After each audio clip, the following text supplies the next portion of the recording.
রমজান শুরু হয়ে গেছে, কিন্তু আমরা কি সত্যিই বদলাতে শুরু করেছি?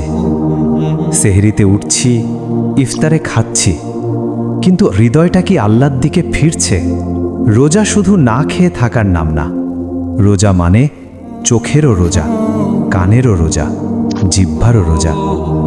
আমার রোজা কি শুধু ক্ষুধা, নাকি সত্যি তাকওয়া অর্জনের চেষ্টা? আজ রমজানের কয়েকটা দিন চলে গেছে, যে দিনগুলো আর কখনো ফিরে আসবে না। আমরা কি কোরআনের সাথে বসেছি, নাকি মোবাইল স্ক্রল করতেই সময় শেষ? ভাবুন, যদি এই রমজানটাই হয় আমার জীবনের শেষ রমজান, কবরের ভেতরে শুয়ে আমি কি আফসোস করব যে আরেকটু ইবাদত করলে ভালো হতো? এই মাসেই নাজিল হয়েছিল কোরআন মুহাম্মদ সাল্লাল্লাহু আলাইহি ওয়াসাল্লামের উপর, মানুষকে অন্ধকার থেকে আলোয় আনার জন্য। কিন্তু আমরা কি সেই আলো ধরেছি? অনেকে রোজা রাখছে, কিন্তু বদলাচ্ছে না।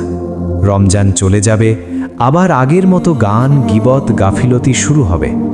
তাহলে আমাদের রোজা কাকে বদলালো?